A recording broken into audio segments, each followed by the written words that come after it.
Hey, everybody, and welcome to the fourth of 6 episodes of this little mini series we got going on. I hadn't thought about this until like a couple of days ago. 6 was kind of a good number because that's how long like comic miniseries often are. But that was not planned, although we'll say it was. So thank you for joining us again. If you are coming back, thank you for joining us for the first time. If you are checking us out for the first time. If you missed any of the previous episodes, they are, I believe, up on YouTube at this point, so you can check those out there. For introductions, I am Doug Lewandowski. I'm on Twitter at Doug Lewandowski. And our question for today is favorite underrated superpower. And I think I'm going to go with, I didn't actually think of my answer for this one. Didn't you think of the question? I thought of the question. Not thinking of my answer. Yeah. I told you the jet lag was messing with me. Fair. I think I need to have you come back to me. So I'm going to kick it over to Austin. You're muted. I was muted. So what most underrated superpower? I think mine is what is it called? What's the fancy name for it? Mine is luck. I'm trying to think of what the fancy name for that. It's like probability manipulation. Yeah. Mm-hmm. I think that's one that people are like do not revere enough because you get some really cool stuff, and then you also get into like, what does that mean? Like, do you do you never get hit by a bullet, or is it like the bullet hits like some fatty tissue, so you're gonna be fine, but it does hurt. So that's mine. I thought Deadpool 2 did a really good job of cinematically showing that. I was really impressed. That's not an easy power to show. It was super fun. I also enjoyed Deadpool being like, "That's not a superpower," and her like, "Okay." There might be something to this. Yeah, that's mine. It's Morgan now. Oh, hey, it's me. Hi, my name's Mo or Morgan. My pronouns are they or she interchangeably. So question time. I think mine's density control, like Kitty Pryde or any ones that do it. I didn't really realize which underrated ones there were, quote unquote, until I Googled it, and I was like, oh, that's an underrated one. Sure, I'll take it. Nick. Oh, I'm Nick. My pronouns are he, him. I'm going to go back to the pulps for my underrated power, the not having to sleep, because it turns out when you can just function 24/7, when other people don't, there's times a day where you can do stuff and get away with a lot because guess what? Everyone else is asleep. It's really, really amazing power. And I'm going to go to Kristen. I'm Kristen. I use she, her pronouns. Wow, Nick, that was a really good one. I wish I had that superpower. I actually don't know the name of the underrated superpower, but I'm going to say whatever Groot has. Because it actually has a name. I saw it earlier. Yeah. Oh, beans. What was it called? Just that he can regrow himself. And is anything cuter than Baby Groot? It's tree physiology.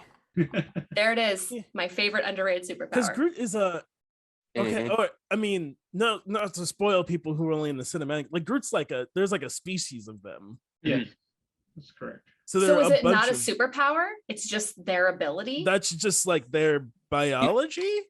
I mean, but that's all Superman is. It's just biology. Yeah. Okay, I'm sticking to my answer. I'm not saying it's a wrong answer. I'm just saying, I know you're not. It's very interesting because in the comics sometimes they like have been to his planet and there are a bunch of them, and the only words they can say are "I am Groot" because of their vocal cords. But they're like, when they show them talking to each other, it's actually a very intricate way of communicating. Okay, I have to read the comics now. Thanks, Austin. Yeah, sorry. Yeah, there's some super good comic runs about it in the more modern Guardians of the Galaxy stuff. Nice. Okay, John, I'm passing it to you now. All right, my name's Jonathan Gilmore. My pronouns are he, him. And I really waffled on this between 3 different ones, but I think I'm going to have to go with imperceptibility.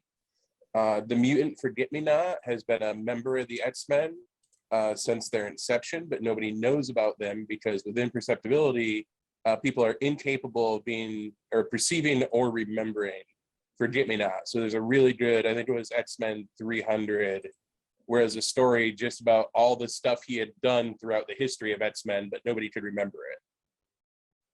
They throw references out to him occasionally too. It's really funny. Yeah. And with imperceptibility, one of his benefits is he has a transportation power of being able to travel with trains without having to buy tickets.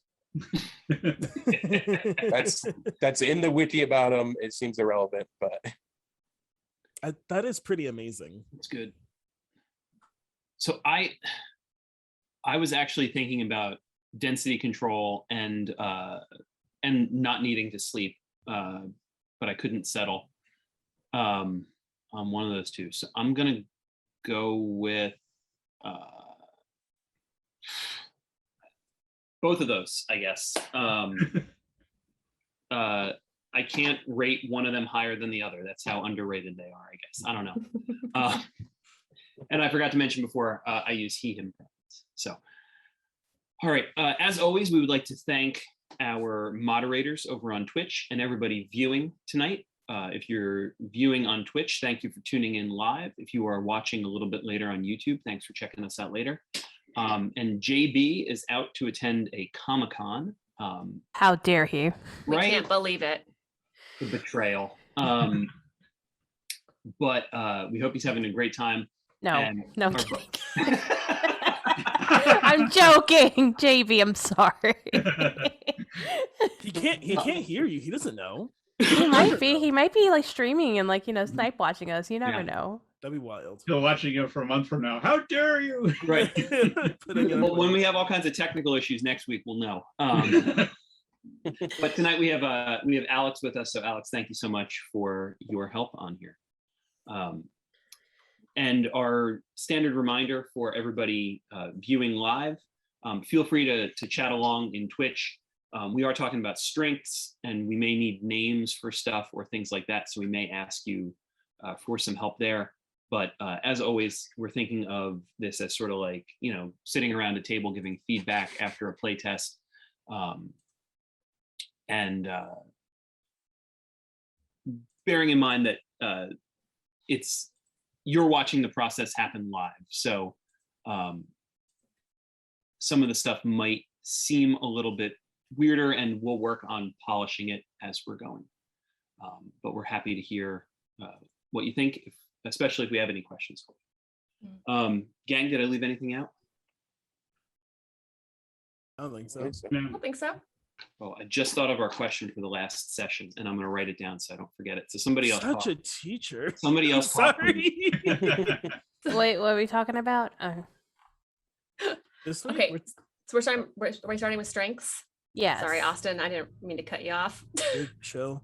I was gonna be like, what are we talking about this? I was gonna stall longer until Doug was done writing down what he was writing, and this is part of that stalling technique. Yeah, well, Doug handed it off to us, and so now we've said we're starting with strengths, so guess we better start there. we are starting with strengths because that's where we left off last week. So Last week, yeah. Does someone else have another stall? Well, the thing is, I think, the reason why I can stall longer is because I want to clarify, like, why I guess we're still there is because we were, like, looking at first to do, like, superhero extra strengths or something, and then we decided against that because, like, what if they weren't, like, superheroes from the get-go and they're just, like, kiddos? So we decided to just go with this that we have, and I think we were going through it, and then it got late, and we didn't get through it. Yeah. So I actually had a thought about that. Not to retread too much, but Morgan, this is something that actually you named when you, Tim, and I play tested that thing that we're not going to use the name of because it's still super secret. We play tested.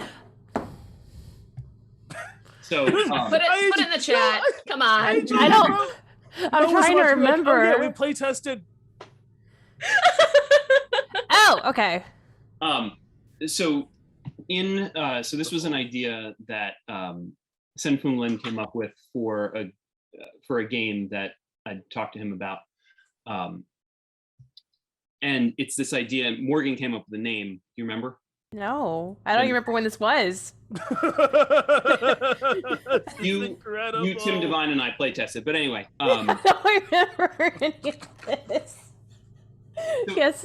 What was it called? The Knack. Oh, yes. I did name that. I remember that. And like it just occurred to me, well, not just, but like it occurred to me a couple days after our last stream that's sort of what I was trying to get at with the everyday superpower thing.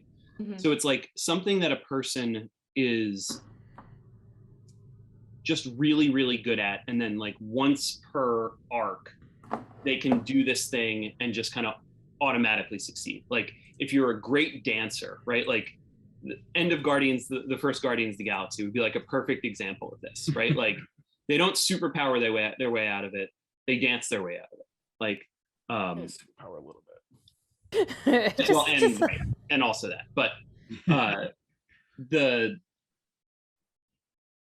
there's one thing that your character can do that's like an everyday thing they're really good at, that once in a great rare while they can pull out and just sort of auto succeed on. But we can come back to that later because I don't want to get too sidetracked. And I know we have to talk about strengths. But. Yes. Yes, I know exactly what you're talking about. Amazing. Totally have all the ideas of. Yeah. Yeah. Mm-hmm. All right. So we're just going through this list now, or are we still on? Are we still like on the? We're not sure. Are we just like going through strengths, and they're going to be strengths? This is the. I think we're going through and thinking about what we want to keep, what we want to toss, if this list looks good. Heard. I think we drilled this down pretty well last week. Yeah. I think we were kind of on our last polish run. I think we should probably move on to the next item, and this can be a phase 2. This list I think is fine for phase 1. I would agree. Yeah. That's why I was asking. I was like, I didn't know if we were still. Oh yes, I was like, I thought we talked about all these. Okay. Yeah. I feel. I think we had a couple that we hadn't fully settled down on, and we have the things down on the maybe list.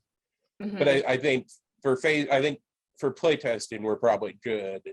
And then once we start laying them out and formatting them, well, this is too many, or we need more. Okay. Are the highlighted ones going to move to maybe? The bold ones are ones I still had questions about, but.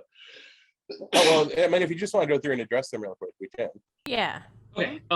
So for tough, which is, let me read the exact text here. I was worried that in a game with combat that might be too good.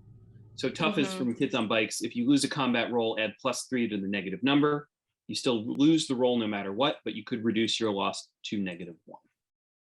And I was just thinking maybe that's too good for a game where combat's going to be front and center. Or is it just like play into someone's powers like durability? I mean, I think they should all be that good. Like that should be the bar, Yeah. and we just move everything up to that level. Mm-hmm. Like it's good, but then it's like I feel it's the idea of like if you are tough, you're like our I have to be in my mic.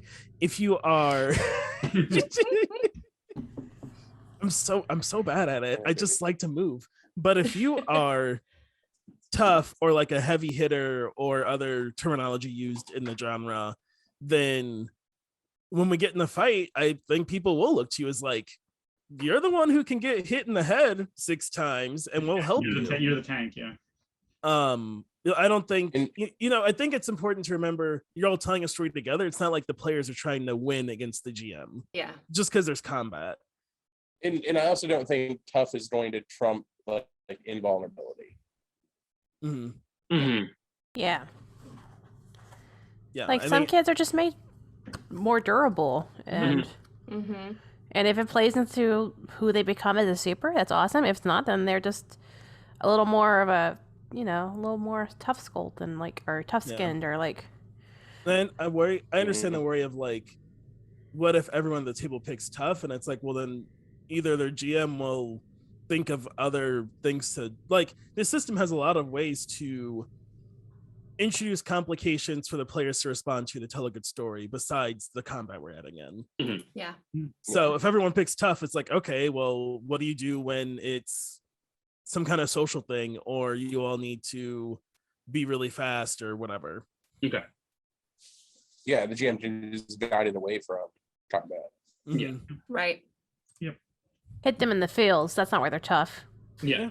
Right? The bad guys will figure it out. They're like, oh, these kids can get like thrown through buildings and they're fine. We need to do something else. Like Lex Luthor doesn't shoot missiles at Superman anymore. He's like, that didn't work. So And then depending on how we do combat, I don't know if we should split that up into.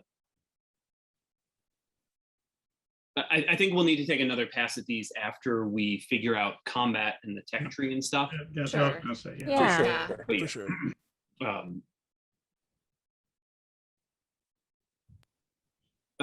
Heightened ability. So in space, you can spend, in space we use the improvement points, but you can spend 1 improvement point to give yourself a +1 to a stat, 3 improvement points to give yourself a +2 to a stat, 6 to give yourself a +3. I don't know if we want to do that for this. I mean, I don't think we're going to do improvement points. Mhm. I don't know. Unless improvement point is a part of the power tree. Yeah, we talked about some sort of Right. Yeah. Yeah. power Yeah. rank up system. Yeah. Where Yeah. as they grow in the Maybe powers, like the leave powers it grow. and see if we can find a. Yeah, I don't know if we're going to do like for the power ranking up. I don't know if that's just a binary, like when you hit a certain condition, you get to add 1 to your personal tech tree or contribute to the teams, and that's it. Or if it's like a point system where like this upgrade costs 5, this one costs 10, Yeah. whatever. You Okay. want to move it to the So maybes then? I would say. Oh, sorry, go ahead. Sorry, go ahead. I would say if you like the phrasing, we can figure out what it does like. Mhm. Okay. Yeah. Good point. Yeah. Yeah. I would say, yeah, it seems like if that's we need to it feels like maybe some of them we want to figure out the combat and maybe the rank up system and then Mhm. come back to them, because I know those are 2 big new things to be adding into this, so maybe doing them will help illuminate when we go back through the strengths. Mhm. Okay. So do we need to move it to maybes, or are we gonna leave it in the list for now? I'm good either way. We can keep them. I think just leave it in there. Okay. Yeah. We're gonna come back to it. Right? And then I put last one, I promise. I put eidetic memory on there, and I think that's just too specific. I think that's getting into like power rather than Yep. strength. Yeah. I agree. Agreed. Get out of here. Get out. Get out of here. Shoo. And now we won't Did you remember. remove Not of This World from last week? No, that's a trope. Yeah. Oh, that's right. That's right. Sorry. Yeah. Last week was so long ago. Last week was 4 years ago. It was. It really was. All right, cool. Anything else on strengths? I don't think so. All right, great Okay. I stream. think Good we're night, good for everybody. now. All right, good night, everybody. And that's how you make a We're game. done. All right. Austin's disappearing act. So along with strengths, we have flaws, and usually those are in Kids on Bikes. Those were just a narrative thing. In Teens in Space and Kids on Brooms, those were mostly narrative, but also if you did something because of your flaw, you gained extra adversity tokens to encourage you to play into being reckless or being haughty or whatever. I would like to do at least that, but I was wondering, since when we talk about superheroes and their flaws, it's often like even more specific than that. I don't know if we want to dive into that, or if we want it to, like, do we want to have something that's like, you have to choose one of these, and it could be that there is something that nullifies your powers, like kryptonite with Superman, or it could be that, your tech is so advanced that only this one thing can charge it, and so you always need to find more supplies of this, or Your parents are really friggin' strict and they can't allow you to Yeah. go out, and like therefore they're Right. holding you back. right. So you're saying your question is, Do should they be like extreme specific, Mhm. or should they be vague? That's your question? more like, should it be? Well, okay. Go ahead. So, I mean, should we just lean into the theme and call these weaknesses, like they're traditionally called in comics, and make them purely something that the players create? So we don't necessarily need a list of them, because they can make it really personal. Whether it's weakness to a substance, or they run on a web fluid or whatever. But on the tropes, we can just have suggested ones for quick play. I like that. Yeah. Is that kind of like what we're doing with powers? I mean, we're going to make a list of powers, but they can also choose themselves. Yeah. So, but in this case, we wouldn't have a list of weaknesses. We would have suggested weaknesses on each trope. Otherwise, it's open.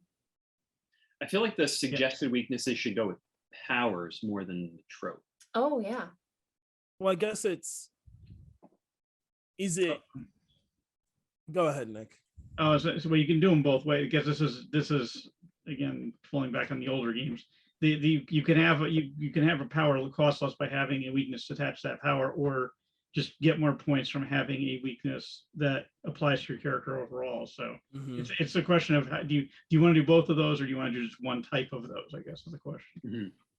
That was what I was gonna say. Is like I think it'd be okay to have it in more than one if we wanted to, because there could be like, do you want this weakness to be like part of you, or is it a weakness almost like forced on you by this power of like, I can run at Mach 5 speed, but now my back is terrible because Too real. it wasn't built. Too real. Not to rub it. Is that what happened to Doug? I picked those jeans up too quickly off the floor. That was the issue. That was the problem. You picked him up at Mach 5? I did. I can move that fast, but my body can't withstand the inertial forces. Right? I mean, I cannot remember the name of it, and I haven't Googled it yet because I've been trying to push myself to remember. But there was a sci-fi show where these people had superpowers, but their bodies weren't like super powerful. So there was like a guy who had like super toughness and strength, but his blood pressure would go through the roof. Oh, is that alphas? It might have been alphas. Yeah, the guy who could literally see every wavelength of the electromagnetic spectrum. Right. He was autistic as a result. Yeah, which makes perfect sense if you think about it. I mean, you'd be overwhelmed. Yeah. There was I forget what all of them were, but they like all had like a that was such a great show. It was really good. I was writing like a short story and inspired by it because I'm like, I like the idea of what, and it doesn't have to be like this for this game, but it got me thinking of like, well, what if you were like, I think we talked about like you were super strong, but you had normal human bones. You might be able to throw a car, but your bones are not meant to hold, like, like there's a difference of like bone density and muscle mass. Right. Yeah, and to show my age, I think there was an X-Files episode where a guy could move super fast, but his joints were like messed up as a result. Yeah. Yeah. And so I guess it's like I kind of idea of having, in terms of keeping options open for people, like a suggested weaknesses for tropes and near the powers, since the powers are also like suggested powers if you can't think of one. For like quick play stuff. Okay, cool. Yeah, and I think we just put them on the tropes, like the tropes in the book for quick play. I don't think. I mean, we can have a little bit. I mean, obviously, section of the rules on how to address them and how players should use them. But Yeah. I think having them be more narrative and open is way more interesting Yeah, agreed. and way more personal. Cool. And then I would, so if we're gonna lean that far in that direction, I think it would probably be a good idea to also keep the personality flaws, just to make sure we're not playing like these like morally perfect characters. Not that we want them to be playing evil characters or anything, but like have them be flawed in some way. Like the traditional kids on bikes or kids on brooms flaws. Yep. Cool. I agree. All right. Yeah, I think weaknesses are just another layer on top of that. Yeah.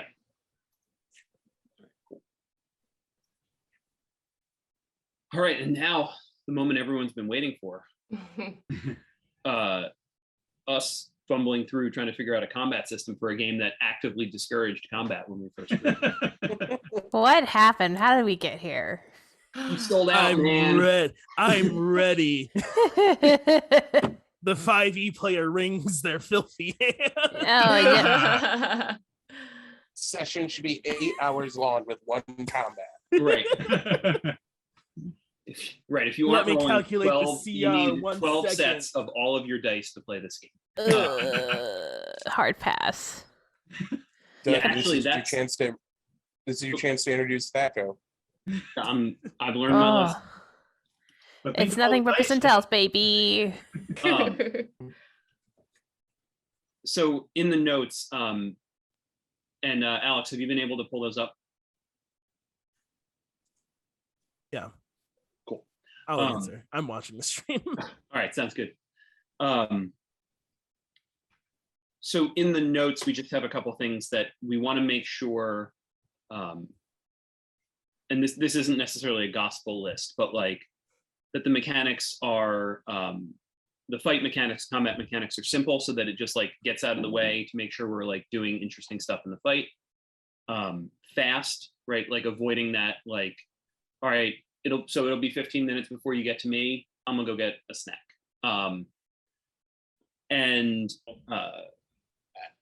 I thought ideally the fight should take about as long as they do in movies, not in terms of the actions taken, right? Like every time we go around the table, it's 6 seconds. But like if we're gonna have a 1 minute combat in a movie, it takes 1 minute at the table. And that might be a bit ambitious, but a goal, I think. Focusing on the narrative and trying to come up with a way to have the mechanics encourage people to not just say like, oh yeah, I'm just gonna like punch him in the face, right? You know, Like I like that idea a lot, but I think that's a really good idea. That's not really been tapped a whole lot. yeah. Well, I'm glad you like it. Now figure out how to do it. Okay. I'll get right on that. Yeah. And I just added this one as I was joking around about having 12 sets of dice. I would really like this to stick with, you have your 1 set of polyhedrals and that's it. Maybe there's like a shared power die. But yeah. It looks like Austin has happy hands. Are you waiting to talk, or are you just very excited? I'm waiting. I want everyone to have a turn. I'm waiting. Tag your edge. Oh no, kick us off. You start. Okay, so the first thing I think, the first thing I think is very important. Do we want to be pushing people to narrate and be explaining combat to move like a movie or a comic book or a comic book movie? Because those are 3 very different things. Oh. And in my head, I've been conceptualizing like if you run this, you want it to feel like a comic, like you're in this panel, and then like, because that can make things quicker, right? Because you could be in a comic and like the kids are at school, or the teens are at their after school job, or the young adult is like driving back to their apartment, and then the next panel is like the bank explodes and you have to be like, you're there in costume, you're like, the word bubble is like, you were complaining about how you're gonna be late for work, but you're at the bank now. And then like 3 panels later, it's like the fight's over because it's some minor villain because it's the intro of the book, and now you're at your apartment.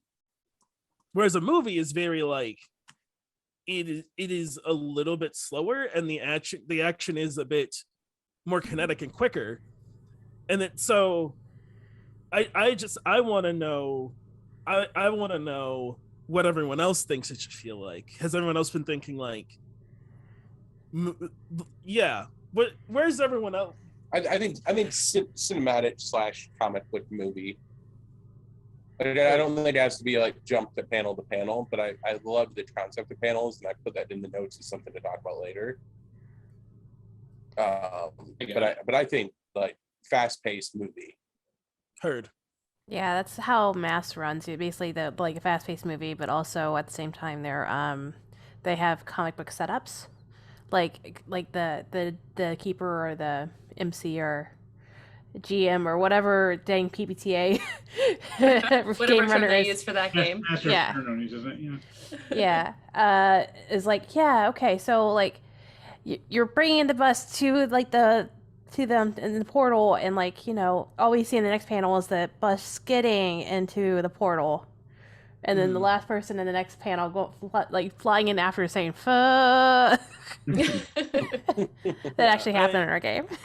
I do enjoy the idea of it being like a comic book movie because you get the in between, whereas a panel you miss the in between. Yeah, I feel like the panel would take away from that would be a lot of the hand waving, right? Like I feel like D&D combat is like the panel to panel, right? Like, all right, I leap in with my axe. Okay, he's down. Yeah. Right. Yeah, it does not ask for people to narratively. There's nothing in rules that's written where you have to narratively describe what you're doing in D&D. You just do it. You do it or you don't. Like you roll, and either you did it or you didn't do it. Right. And depending on your table and your GM, like you might get time to explain it, or like they may explain it for you, or if you're really tired, people will be like, all right, you do 8 damage. We all just want to go home. If you're at a table like that, that means it sucks and you should leave. Yep. Yeah. So how do we incentivize people getting involved in telling it? I mean, one way is to give some sort of like mechanical benefit for doing that, right? Like if you make your first roll and you aren't happy with it, you can roll again, or you get a bonus to your roll if you narrate something. That's what I was thinking. The bonus to the roll thing was, I thought was a. But who assigns? Is the GM going to assign that, or is that how it's going to work? Or yeah, I think the way you incentivize it is there's not like this game. We're not putting in like, you know, I cast superhero punch. Right. You have to explain what you want to do, and then the GM can call for a roll, because maybe the roll isn't a, you know, if you're like, I want to go leap on the lamppost and like with my strength being the lamppost like down onto their car, like that might not be just a fight, like a fighting roll. Maybe that's like grit or brawn, or I don't, you know, whatever words you want to use, you know, whatever terms we're going to use. So I think the incentive is the incentive that exists for like all things in this system. Like when I'm playing Kids on Brooms, I don't just say like, you know, I cast flamethrower of the fiery dragon. I explain like what I want to have happen. Is that what you call in your head though? What? Yeah, Okay. Absolutely. Good to know. the magic system, to give them credit, the magic system kind of actually mechanically makes you do that. You have to literally describe what the effect is you're going for, which I think is great. I think that's Yeah, because it also like in the GM side, like, okay, cool, yeah. So how big is it? Like how big's your magic? Right. Yeah. And so I think leaning into that has been done before, but isn't just for combat, can also work very well for combat, because you have to, like, if you don't tell me what your desired outcome is, like there's no roll here. You're just like, I want to go punch him. And you're like, okay, but how are you going to go do that? Because that could determine what you're trying to do. Yeah. Well, okay, so I think we kind of already have a built-in system for this that we can exploit. We're already talking about ways to, with powers, have players spending more adversity tokens, and you know, with more combat, they're going to be spending more to alter rolls and win more combats. So maybe it's just you reward them with adversity tokens for good narration. I like that. I mean, that's the thing in 5th edition, is like the DM, you can give out inspiration. Yeah, Cortex uses a similar type thing too. That's Benny's in the older, couple older systems. Yeah, it's like, Yeah, here's your cookie. You did it. so that if people narrate really well at the end of combat, they gain an additional adversity token. Or immediately, Yeah, so they can just keep spending them during that combat. Right. That's what Jonathan just said was in my head, kind of. Because I know the thing you're worried about is like people getting tokens and holding on to them. So if we're wanting ways for people to burn their adversity tokens more often so they don't have too many or too little, that's the way to get buy-in of people. Like they're not sitting on them because like they're like, I could use 1 or 2 now to help the team, because if I'm really invested, you know, I might get an adversity token. Right. Yeah, I like that. And, you know, I think always having a note of like, no, obviously someone's had like a shitty day or they're tired or whatever, like don't be a jerk, don't not give them a token if they're still trying. Yeah. Yeah, because that's one of the things I always worry about with rewarding narration is it's hard to quantify. Yeah. But I think if we say rewarding exceptional narration, you'll make players strive for it, and then, you know, hopefully the GM just won't be an asshole. But I don't know if we can design around a player, you know, GM being an asshole. If you're It hasn't been done yet. Hey, if your GM sucks, we're sorry. We don't. I guess call me. I'll go talk to him. I don't know. I mean, for $100 an hour, I'll GM for you. I'll GM Hey, I charge $150 an hour for clients. If you want to pay me that, I will super GM your game, and you don't have to worry about it. Super GM too, Super not regular GM, y'all. GM. Super GM. What is the perks of super GM versus regular GM? I'm a professional game designer. I'm a professional game teacher. I'm a professional game master. I taught kids how to play multiple role-playing games for 5 years, and I have not had one student with a complaint. I teach games therapeutically. I run games therapeutically. There it is. So super GM. You will have a fun time and know new parts of yourself. And my pitch is that I'm $50 cheaper an hour. So Sold. So I will GM for $99. No, I'm just kidding. Oh, is this like the Price is right. This is $99.99. $1. Man, those people in Price is Right would get to me when they're like 98 The one and someone's set like under. 9801. I don't know because I get irrationally angry. I was like, I think if I was there, I'd say something like, are you serious, man? They're gaming the system, dude. Come on. I mean, I know, but like, I'm right here. I'm also right here.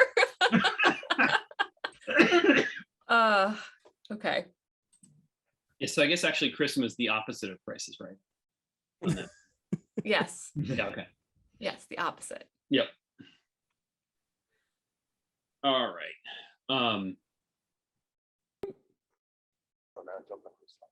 So yeah, then under ideas, it says obviously players make checks against a target. I put obviously in there as like, that's sort of like my notation to myself, like that's the obvious answer. And I don't know if that necessarily is the best one. I think we should probably interrogate that a bit.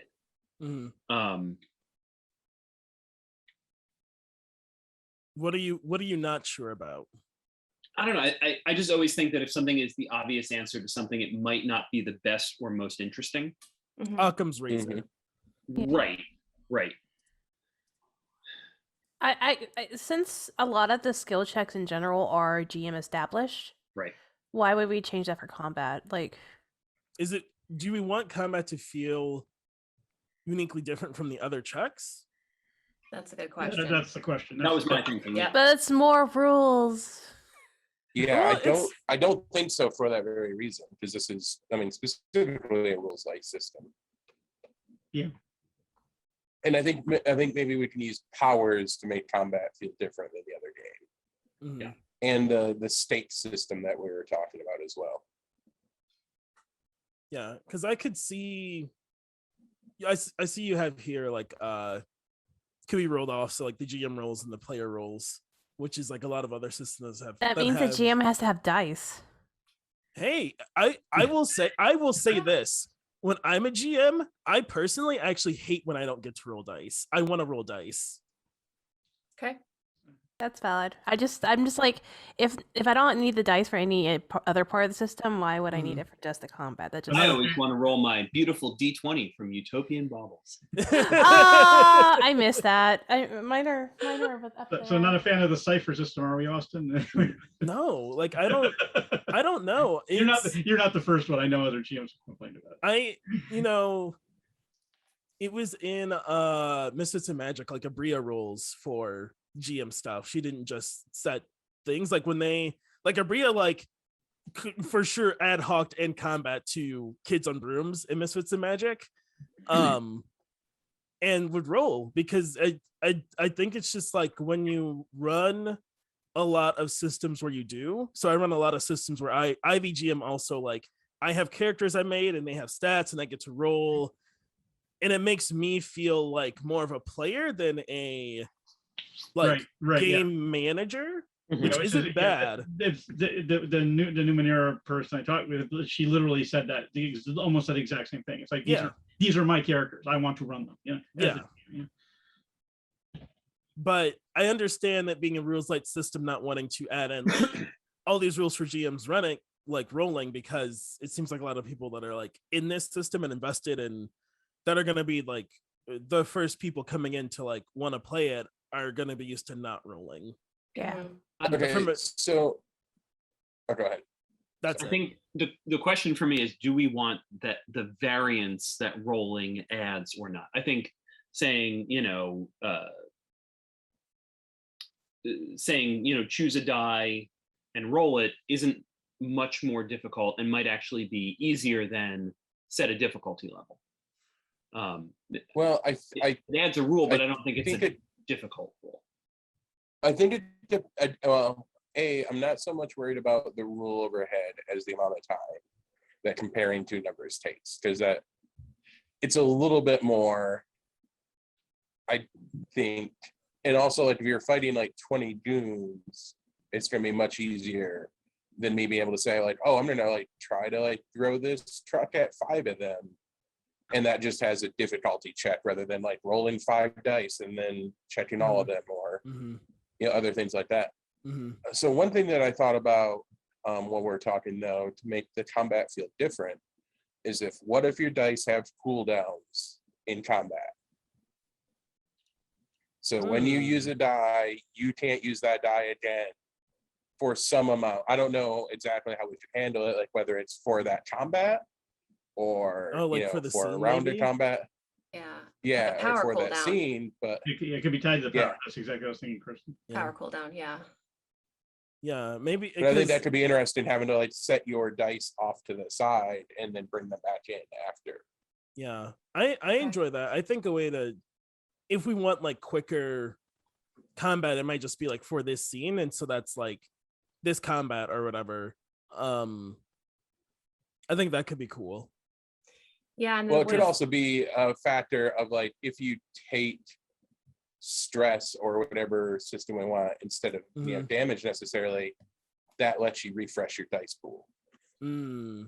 Yeah. I worry about that in terms of the dice being associated with your stats, right? So like in a combat, if I'm, if my power is based off of my brains and I roll my D20 for brains and get a 2, and now that's out, like I would be as a player real frustrated by that and feel real bad about it. Could for cooldown. Go ahead. Yeah. For cooldown instead, you could do something where like, your D20, instead of going away, it turns to a D10 for our turn or something like that. You just have the value. So like a D8 would become a D4. You know what I'm saying?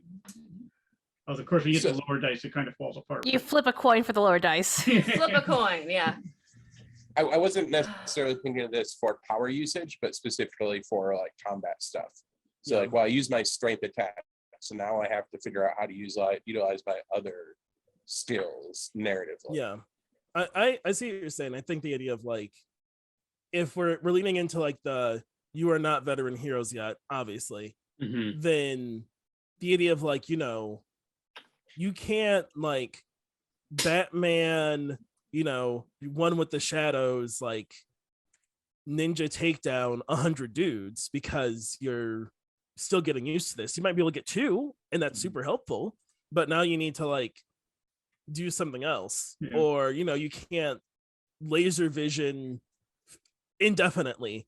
Like you'll get tired. Or the other is Ms. Marvel, where when she first came around, she's like, and big and she's literally yelling the word to try to get a power flare. Yeah. And so I think the idea of like it being tied specifically to combat and not necessarily like, I still think like powers will be like powers die or something is what it'll, in my head, is what it'll like turn into. And so I think the idea of like, if you use like a D12, that's a D12, and your powers die, it's like, well, you can't use the D12 again in this scene because you've exhausted whatever that is. I think that's what John's saying. Yeah. But not tied to powers, just tied to it's not like if the you have a regular brains stats. if you have a brains quote unquote base power,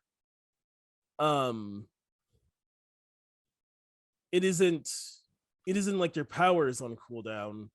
I think that's what John's saying. It's like the way you are addressing the situation. Mm-hmm. And I think that's to avoid people doing the same thing every time you put a problem in front of them. Okay. Mm-hmm. Yeah, that's exactly what I'm thinking. And making combat focus more on balancing your skills may help make it stand out without a huge mechanical change in the way that the checks resolve. Mm-hmm.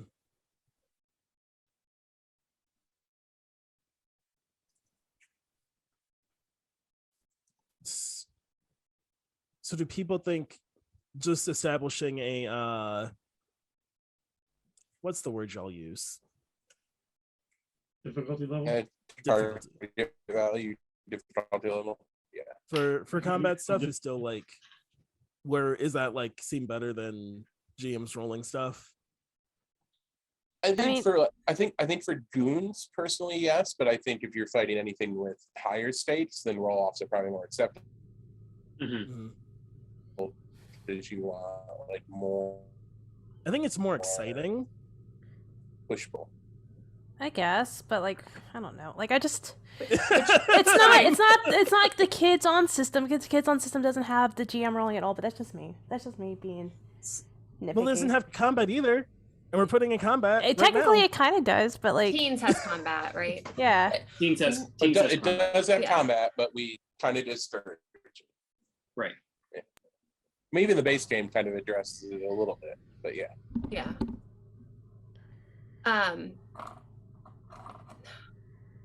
Okay, so difficulty level, no GM rolling, at least for goons. But what about, are we going to separate enemies now?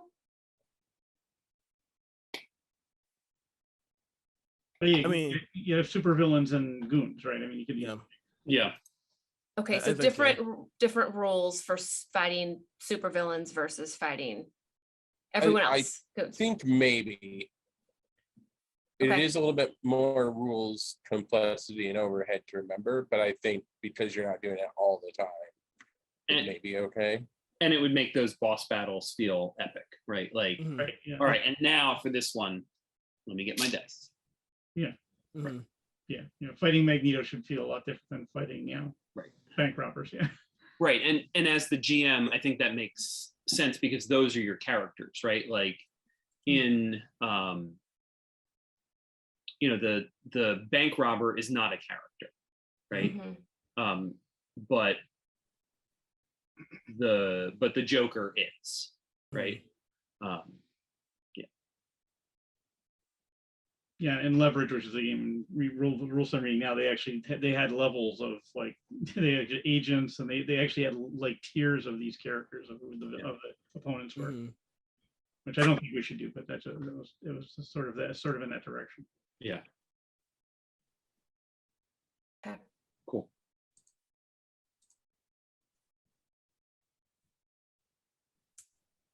So I wonder if another thing, and it's your next point on here. So another thing, maybe being offensive and defensive feel differently, or like a clear choice that the players making. I don't know if that's fun or not, but I wonder if that's design space that we want to explore. Say more about that. So I'm wondering if like defending is more of an active thing that you have to do and less of a response thing. So I don't know if like when we're going around turn order and it's my turn to do combat, and I'm like, well, I'm gonna attempt to defend, and I'm gonna like do this and shield the group from the attack. Like, do we want it to be a more thing like that, or do we want it to be like, now we got a bad roll? Because I guess now that I'm thinking about it, in the existing system, like the enemies don't really get a turn. And usually empowered by the apocalypse stuff, they don't really get a turn unless the heroes fail a roll. Mhm. So how do we want villains to work? Because I think that's going to form our decision about how we defend. And how do we want even goons to work? Like, how do we want the other side of combat to happen? I think what would be interesting is however you go around the table, popcorn or whatever your GM kind of decides for like around the horn. And then there's like the other side responds, and it's whatever seems interesting. Maybe it's how, depending on how rules went, so on, etc. But I think it could be interesting to just have like just the other side responds, if it's like 6 minions or if it's like one big bad. I think it's just like the other side is responding could be interesting. So sorry, go ahead. I was and then I didn't have anything else, so I was filling the space for someone else to start talking. I was just going to clarify. So everyone at the table gets a turn in combat, and then the GM does the villains or goons turn, right? So yeah, like versus it being like back and forth. Yeah, because the other thing, like touching on the like waiting for, essentially it's like typically in this system and in other rules like systems, like the GM waits for a bad roll to like make a villain do something, and to like have a response of some sort, and the idea of like, I don't know if this is how it's written, or like when I run a mask, I just do that. Like when everyone else is gone, I'm like, they do something. Like they're still here. And so that's what I would suggest for combat, is like the other side responds in some way, unless like, you show up and you're like, it's like 4 like F tier villains and you mop them up because it's just meant to make you feel cool. Like that's fine. And then that can give people chances to like think of other stuff to do, even if like they all succeeded on their first rolls. If like there's still 3 dudes, like, oh, one dude goes and breaks into a car and he's gonna try and get away. Another guy like starts running, and another guy like knocks out a window and jumps in the building or whatever. Right.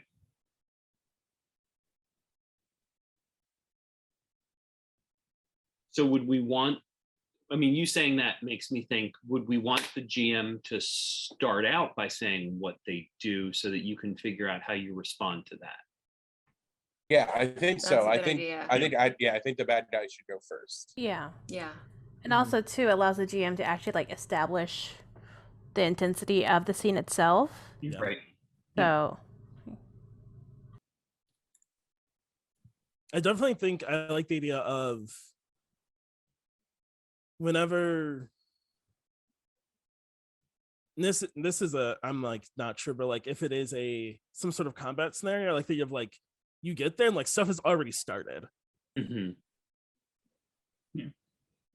Not necessarily like fantasy sword and board combat where like you show up and there's like a bunch of talking and or whatever, like you can talk, the villain's gonna monologue, but like they've already like Magneto's already holding up the bank with his powers. He's gonna talk to you because he's gonna mock you, but he's already done the thing. It's already started. Yeah. Right. And so then if we're like, like you said, one of the guys runs to a car, starts trying to hotwire it to get out of there, one guy goes to jump out of the window, then if we as the players do what we do, then we might find out if they're successful or not, right? Like, Yeah. all right, I use my stretch arm to try to grab the guy out the window. Mhm. That's a 2.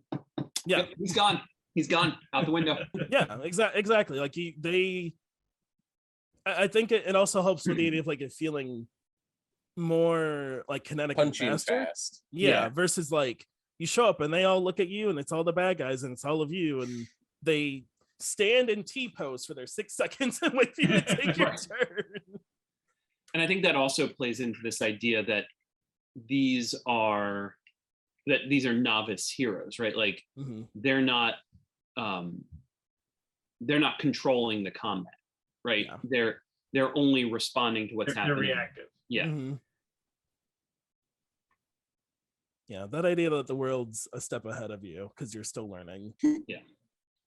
Yeah. Was that Young Justice where was it Black Canary when she was training them, talking about make sure you control the combat? Yeah. Yeah. Yeah, she talks about that. I think they also talk at some point it comes up because if you've been watching, I'm sure you've noticed like every mission they get is like way more than they signed up for every single time. Yep.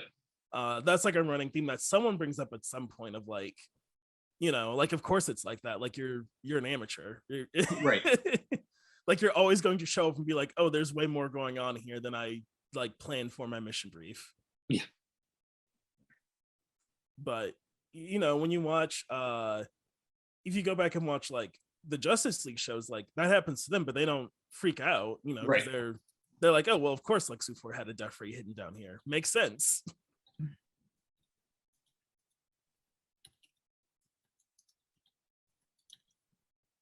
Is that enough to help us talk about how players would defend, or do we need to finalize it more? I think so. I mean, I think it is for me. Yeah, I think so. But it's 10 o'clock. Do we want to take a quick break? Sure.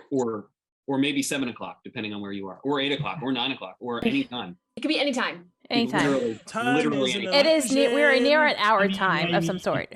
Right. Time is fake. All right. So we will come back at 5 after. Does that sound good? Maybe 10. Just 10 after. Quick 10-minute break. Yeah. 10-minute break. Right. Sounds good. Okay. See you in a bit. See y'all.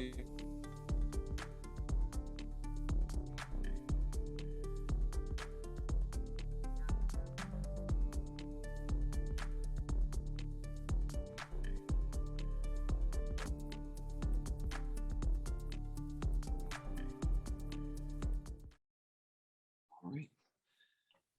So thanks for coming back, everybody. If you had to go and you're not seeing this right now, we completely understand.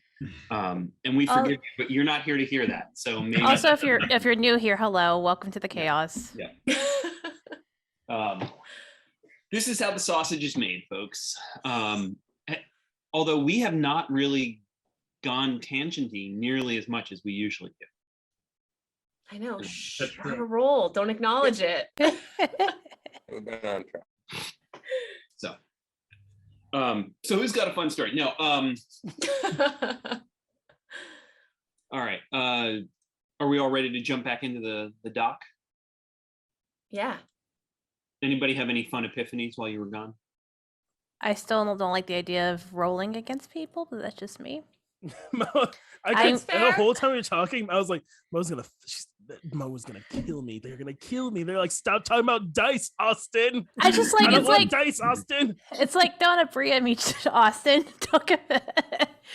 I understand she does it, but it's not the essence of that I feel is like kids, but yeah. So okay, I have a question. That makes sense. Do you think a GM picking up dice?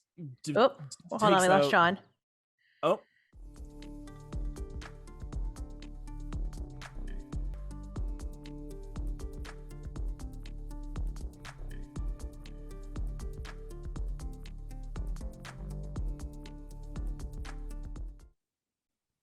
We're back. Sorry for the technical difficulties. John's internet is a little bit unstable, so He lost his internet moose. yep, yeah. He's he is in a remote location, in a remote undisclosed location, Working on very secret stuff that we very, can't talk very about. right. All the internet moose. Yeah. And the moose that carries his router is has gone off to get water. So we're hoping he'll be able to come back, but if not, yeah. All right. So Do we need to pick up where we left off? Because yes, we did. okay. What was I saying? I don't like the roll-off system. Oh, Right. That's pretty much it. And then what y'all missed is that Austin and I got into it. Well, they not get into it. We had like a discussion about it. Oh, we got into it. Oh, we Listen, got into it. everybody, listen. It Listen, wasn't a mac and cheese thing. Let's be honest. It wasn't that heated. It was not mac and cheese. Yeah, heated level. listen, Yeah. I love Mo, and there's nothing Mo could ever say that could actually upset me. I hope that they know that. I do. It's We just just that we come from different worlds of gaming, we do. which is why we're both here. Austin comes from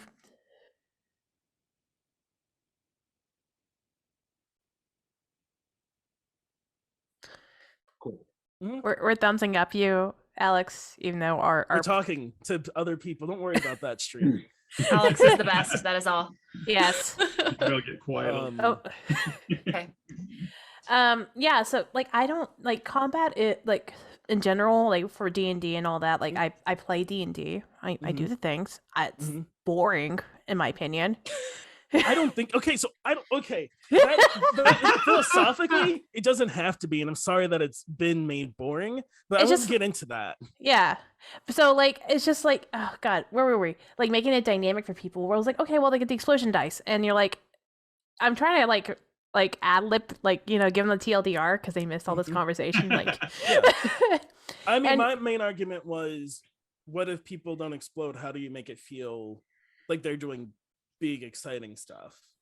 they're contributing to the team pool, and at the end they were able to like build up the team pool enough to do like a team power move. Because at the end of the day, you're superheroes in a team fighting together, right? Like that's it's not like an individual hero storyline. It's the group dynamic. Yeah. And narratively, I think it's valuable for those moments where like the one person on the team doesn't come through for the team, right? Like that could be a really great role-playing moment. I don't know that rolling dice or not rolling, or having the villains roll dice or not roll dice is necessarily going to cause that, though. Yeah, I think the dice rolling has, to me, almost nothing to do with players and everything to do with, that's me being my perspective. That for rules light systems, when I'm a GM, sometimes I feel like less of an active member of the story. Whereas when I get to roll dice and like get to build things that have like stuff attached to them that aren't purely narrative, sometimes it feels like I'm like, I could build stuff, but I could just like say whatever, and the players get the same engagement. Why is the dice such a? I don't like Because they mix the click clack.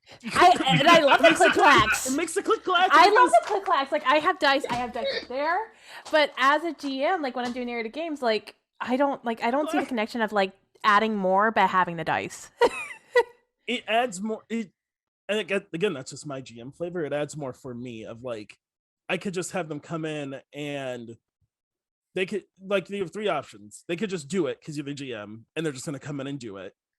You could have them come in and hope that players engage with it in a way to get the thing that you think would be cool to happen. And that determines if they succeed or fail, or you can roll off and they can start to do it. And then you see who wins. And I think the roll off is like the middle ground between like me railroading and just like they come in and do this because I think it's awesome, they're going to do it, and me hoping that players go to like this part of the story that I think would be interesting. What if we give the option of both? Right? Like one of the things that that 5e has done to streamline combat is they've provided information about like, you know, when this creature hits, it does this much damage, you know, does 13 and it's you know. Yeah, it's like Whatever it's that would be. 4d6 or 6, so you don't have to roll. Right. Mhm. But it still means you have to roll, like, just going back to D&D, you have to roll for them to actually hit you, and, like... Well, sure, but what I mean is, like, if we could say, look, you can do a roll-off for all your characters, or you can just set a static value and say, that's it. I feel like we're writing... I don't want to say we're writing 2 games, but at the same time, we're kind of, like, doing, like, a lot of alternatives to certain things. Like, for example, we're doing, like, tropes, but like this is either for like people who are already like superheroes, or like they're kids that are about to be superheroes, or like 2 different types of like stuff, and it feels like we're trying to please everyone. Yeah. Yeah. Mm-hmm. Yeah, that's fair. That's fair. Yeah, I think that happens a lot in design, right? Before you tighten it back up, you like, okay, how do I make every single possible player and GM happy, and then it yeah, comes and back it's not together. gonna happen. I'm not saying I'm right about rolling off. Yeah, I'm just giving my perspective, and if people don't think you should do it, then I think that's fine. Yeah. I guess I worry because like this, like at least from my point of view, this feels like it's very likely for this to feel bigger and power skilled than other things in the system. At least to me, like when I think of the genre and everything, like more than like kids on bikes and kids on brooms. I guess I don't know about teens in space because I haven't engaged with that yet, but it feels like you could run into stuff like, I don't know. I guess the reason I enjoy rolling off in a combat is because it gives variance of like, I don't think it means you defeat Magneto, but maybe you get away from Magneto. Maybe Magneto's like magnetizing blast that would like rip the iron out of your blood misses, and now you know like I should leave. I should leave this situation. Now's the time. Well, also to get back to your point, Morgan, your concerns seem to be like, what if your big bad rolls a 1? I mean, I don't see that as a storytelling problem at all. I mean, it actually makes you, it makes you have to tell a story. You have to work, you know. I mean, I guess if you're not a fast on your feet storyteller type GM, I could see that being a problem. But I think it would force you to be more creative with your storytelling. Don't you? Or I don't like, these are kids going against big bads. Like they're just like Justice League. Like for example, we mentioned this earlier. All the Justice League kids are always out of the league whenever they're facing the big bads. But and then eventually they come together. Oh, ha! I was on a roll and I forgot. Oh god. When they come together. Always out of their league, but they come together. They always come together, and they eventually either they do beat the bad guy. So like I'm just saying, like. And I think I want this to be tough for the kids. I don't want to like them to like have these like easy peasy like roll off rolls where they easily win. Yeah. I mean, so think of Young Justice, like Robin would be someone who, if he's rolling off against like whatever, and the thing is like I only think roll off is in combat, not other stuff. But in Young Justice, like Robin and roll offs does pretty good. Robin can hold his own alone, but Robin like learns him holding his own alone isn't the team succeeding. And I think you still get towards like, I think you could be having this like build happening regardless of a roll off or not roll off. And then there's still like this, you know, like in a lot of the Marvel team up games, it's called like an ultimate move or whatever, where you do like your team thing. And it's like, this will go this is the GM, like, you explain to me how this looks when you like come together as a team. Yeah. Mass has that, Chimera has that. And I think that's interesting, but I'm like, if we want to, I want to make sure we feel different than other games in the genre. And I think that's why I'm like, if we roll off, like other games don't do that. But actually, just an idea. Throwing that's totally fine. There. What if the roll off for the big bad, the roll you roll a die, but there's a floor. So if Magneto's rolling a die 20, anything below an 11 is just defaults to an 11. Then why we even have a roll off then if you're not gonna like, if you're gonna have that sort of floor? Like, what's the point of having that shelf? I don't know. Like, it doesn't make sense to me. I hate combat. I know. No, I know. And that's why it's good that you're here, like Doug said earlier. What? So what do you? Yes. What do you think? What? Mo. I hate Yeah. combat violence. Yeah. What? Explain. Yeah, pitch to us how you Okay. would enjoy the combat to look to feel like it keeps the soul of. I want it to, like the game itself, I want it to be narrative. I want it to be fast paced. I want it to be like, okay, cool. These things are happening. You roll. Do you hit the thing? You do, but like at what cost? Because like, you know, there's different like levels of like variances of stuff. And do you roll over? Do you explode? Oh my god, show me how you get the upper hand in the situation and stuff like that. Just I want it to build. And I feel like rolling dice slows it down. Because you gotta stop and have both of them roll the dice at the same time and have the GM remember to roll the dice. What doesn't slow it down? No, having the GM roll dice in my brain slows it down. Yeah, Okay. Okay. because they're gonna have to like do the roll off. And I want it to be like this, just like compact. But could it? I'm thinking, could slowing, because if rolling off is only for certain moments or things, couldn't that create more tension? No, not to me. Okay. But it could. It's just not to me. Lost, and it would create more tension for it, definitely. I think If you slow down and you're like, you come out of this like everything's quick, like this is tense, like this is like makes like you get like, if you mess this up, like this is going to be bad. Mm-hmm. And that's what it is to me, of like these like Jack said, these like epic moments of like, this is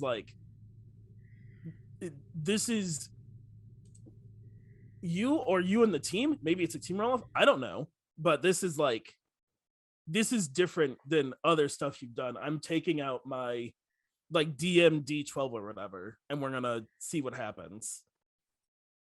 I think we should probably put a pin in this for now. Yeah. Just to Keep things moving. but also to mull this over a bit. Yeah. Yeah.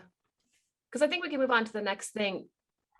Yeah. And then come back to this. We don't have to decide this in order to move forward. Right. Yeah. Right. Okay. Next And so then turn order, right?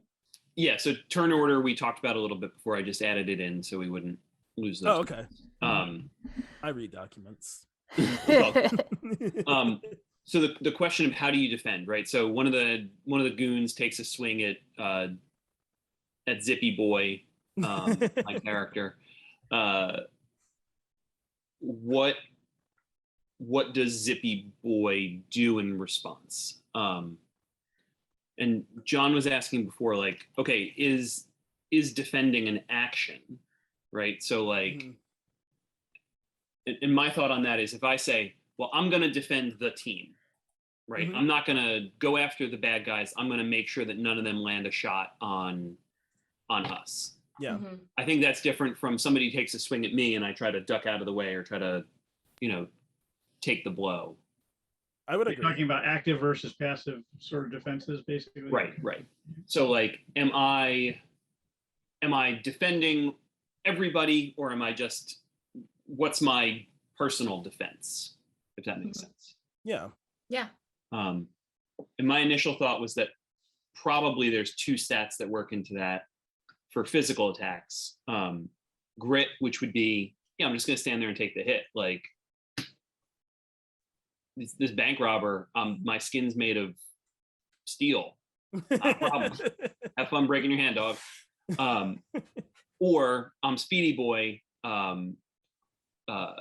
Part of my mutation is that my bones are actually hollow. It would be bad if they hit me. So I am going to dodge. Yo, that's such a good flaw though. Like, oh, Right? you're so light, yet you're so fragile. So fragile. I'm fancy. So I was thinking that grit would be, if you're sort of like bracing yourself to take the hit, that's lower risk, lower reward, but dodging out of the way would be higher risk, higher reward, right? Like if I fuck up on that dodge and get hit dead center, that's bad. But if like I'm just used to getting punched, I'm used to getting punched. And so I don't know that we need to nail down these numbers right now, but basically my thought was, if we do something like the really wonderful Dice Up system created by Kristen and Tim Devine, that we're dealing with some kind of strain system here, right? Bad stuff happens the more we get hit. Standard attacks do 2 strain if they connect. If I get a successful flight check, I take no strain. If I fail my flight check, I take full strain. That's just binary, right? I either dodge the punch or I don't. Whereas with grit, maybe it's a little bit more granular, but most of the time I'm going to take some kind of hit from it. And I don't know that those numbers quite work for that, but I think that's a thing we can play around with if people are into that idea. Yeah, I like that. The full strain, also, which is also probably a consequence of that as well. Like, I think, for example, they're like defending and they get hit and they use grit. They're trying to defend it, however, they get flung back. So not only is the strain like physically, they're also like, I'm not gonna say nuke to orbit, but like also like probably nuke to the lake. Yeah, depending on who hits them or whatever. Yeah. Yeah, I mean, I think it seems fine. I guess if we go with I don't know what the numbers and whatnot. Because I guess so I would think, is there reason to have what I'm thinking? Is there a reason to have like there it is. The variance outside of the like usual system of like if it's less than 5 or more than 5, it's really good or really bad. In terms of, I guess, these strains, like if it's less 5 or less, like maybe it ends up being like 2 or whatever. Like again, maybe the GM is setting and they're like, these goons will do 1 strain because they're goons, but if you're fighting like Lizard Man, like he'll do 3 strain if he gets you. Yeah, whatever the GM sets in their head, right? Yeah. And then if it's if they're like succeed or like, oh, okay, well it's 1 because this is a really bad guy, like he still gets you, you just get away. And if it's 5 or more, like you're something awesome happens. Is it? And that's me asking, like, do you think there's a reason to like have variants to like do more with it? Because I didn't know how many strain or stress points you'd want to give people, like they could get like the caps and stuff. I think for dice up it's 5, 10, 6. Close. Yeah, it's 6, and then you get a condition. So that's something to talk about too. How much strain are we giving, and then what happens after they max that strain? Right. I mean, I enjoy the idea of if you max out strain, you're removed from the scene, whatever that means. If it's narratively like Juggernaut uppercuts you and you arc into the lake, you're fine, but you are effectively removed. You are not, you're not coming back from that right now. Or if it's like you be unconscious too. The classic unconscious. I enjoy something like that, and I also enjoy something of like if someone's going to hit max strain, some sort of like way for a team or a team member or whatever that looks like when we get into those kind of mechanics, like to save you, to help. And I don't know what that looks like, and I don't know if that would end up adding in too many rules or something. I know we talked about using adversity tokens for that, like if there's like, but and I'm like, is it too much to be like it's only if you're at max strain for someone to spin their token? I don't know what that looks like, but I know one of the things we've talked about was like we don't want people to hoard tokens. We want many reasons for people to use tokens besides like I add +10 to this roll, and you're like, cool.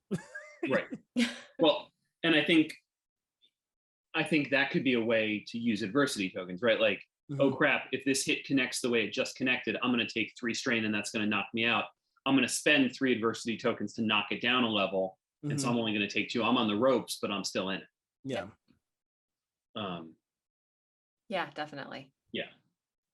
But I definitely like being taken out of the scene when you hit full strain. Is that the only consequence, or are you gonna, or what do you think about also having like a condition or a trauma? Oh, I like that. Okay, so what I Yeah. was thinking. I don't like the word trauma, but something like that. I'm using trauma because of blades. Blades, yeah. But so I wouldn't suggest it for the escape. No. I meant the idea of having another consequence. Yeah. Yeah, for sure. What I thought about in my imagination palace, what if it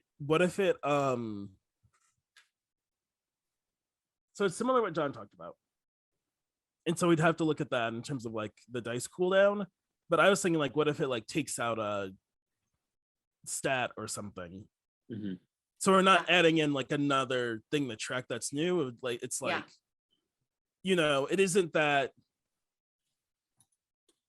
you can't grit anymore or something, but like I don't, somehow it's harder. I don't know. I like something like that. Something with the dice pool we already have. Of So oh, that reminds me. So with Chimera, which is the RPG that's a PBT RPG written by Ryan Bolton and Amar Amrez, they actually have their conditions linked to certain skills. So like if you get a condition like an anger condition, you can't use like this certain skill, or you to like use it at a disadvantage or whatever. Yep. Same in dice up. Yeah, you Yeah. can't. If you get a condition, you can't use that, and it's cool because it makes players have to find a different narrative way, right, to meet the challenge. So that makes sense. Yeah, it's very good for role playing. Yeah. Yeah. It makes you think of like what else I can do, or how I can change my typical like things I can do into a new way of learning, like how to use it. Yep. And I think there's two options. I think it's either like it's like, do the players pick or does the GM pick, or is it something static, like he goes for this one first and then the next time it's this one until like you mean, you can't go on missions. I think it relates. Maybe it relates to the skill that they're using.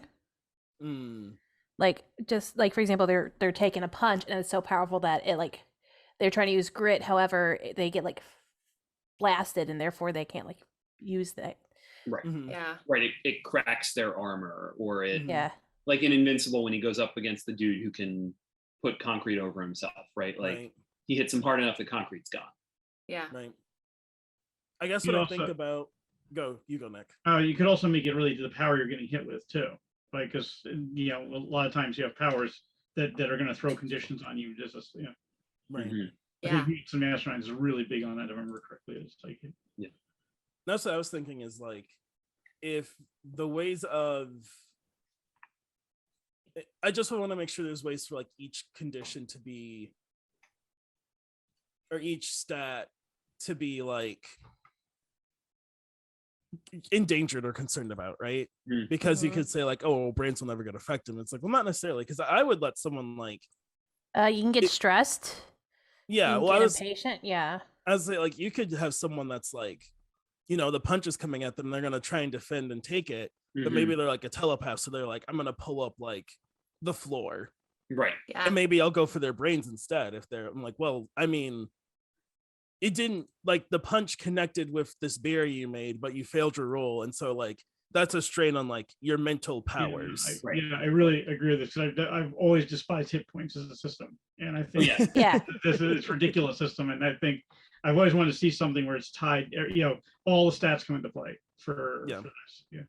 Well, you should play the dice up system. That's my next on my reading list. Actually, I've got North Sea epilogues right here, ready to go. Oh. All right, cool. So we feel good about that? Yeah.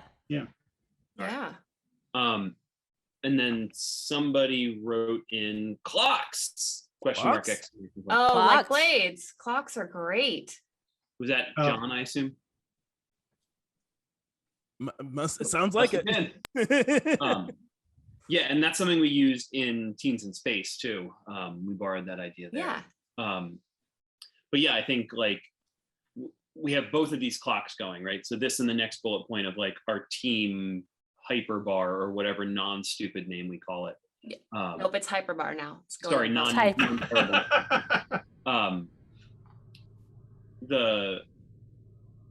So both of these things are ticking forward as stuff happens. Yeah. Yeah. Yeah, I like that in teens. Yeah.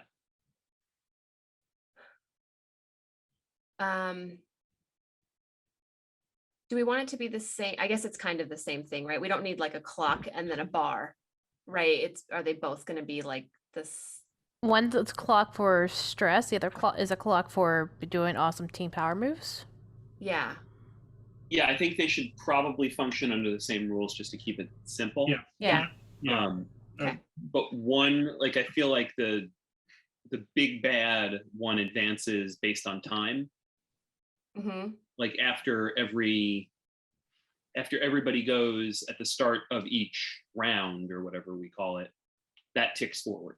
And then for the team hyper bar, it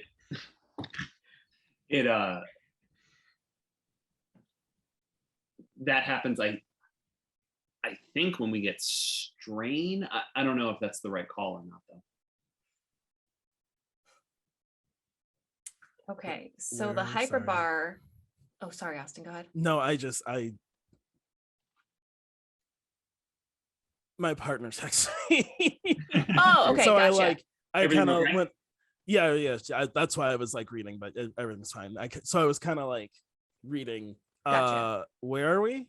We're clocks. Clocks and the Clocks. hyper bar, we're just saying that those, even though they're called two different things in the notes so far, those should mechanically function the same for ease, right? Otherwise, you're explaining Yes. two different mechanics. Yes. And then Doug was saying that maybe the hyper bar, which is the name he loves, and it's going in the book. Nope. Our No, hyper bar Hyperbar is so grows- good for superheroes. You're hyping up.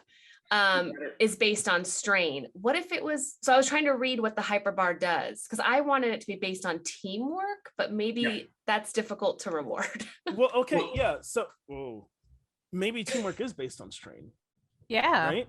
Like each failure, because you fail forward in the games, like you get a adversity Yep. token. So maybe in combat, instead of it going to a adversity pool, it goes to the team pool. Or is it every time you have to, Ooh. or is it every time you use an adversity token? Oh, to force people to use adversity tokens. Yes, it's Because another we way. don't want them to keep their adversity token. Right. Yep. Don't Yeah. hold on to your tokens, Because then friends. because that also gives the pull of like, you can spend your token. So what I'm thinking is, you can spend your token on your roll. You can spend your token for the team. Yeah. Like, are you narratively trying to move the team forward or yourself forward? Right. And sometimes those can be the same thing. Sometimes, like, well, me and the team both need this guy to not rob this bank, you know? Oh, that just reminds me of the episode I just watched of Young Justice. Yes. Where It's working.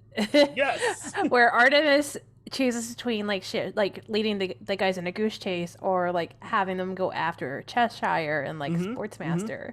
And so, like, selfishly, she put the tracker on the trains and sent the guys to go Goose follow Chase. us. Yeah. What? And that's her using an adverse. I would say it's like she's putting her adversity token on her brains roll for lying or whatever. I don't know. But I think for this, I think the idea is that the adversity token is you using what you learned from before and applying it now, right? Yes. Like what you learned from your previous failure. And I really I use that to, better dodge out of the way of this blow, or use this to activate one of my strengths. But it also kicks forward the Team. great bar, the teamwork bar. The hyper bar. The hyper bar. The hyperbar.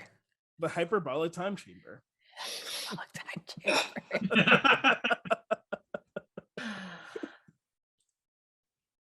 Doug is left. That's it for him. Dragon If I Ball Z leave, is a you'll just great leave it in there. superhero show. I can't fight for it going if I go. Dragon Ball Z is a great superhero show. What's that? Dragon Ball Z is a great superhero show. Where can I watch is it Young Justice? HBO. Max. Yeah. Oh, I just canceled HBO. Darn it. Listen, Alright, I'm fine. telling you, get HBO Max. Look, I'm watching Bleach now, Austin. I'm just. I which mean, has that's also a great Ugh. teen superhero It show. is. It's a good. But I'm letting you know, HBO Max, man, you get in the movies, You get in the know. cartoons. They have Yeah. a cheaper version now. You get Okay, the sponsored by HBO Max. Ghibli Studios. You do get Ghibli Studios, and You that's do get Ghibli Studios. Oh, nice. And there's a cheaper version with commercials now if you don't want to pay the premium cost. I will pay almost any amount to not watch a commercial. I don't have cable. Well, hey, So okay.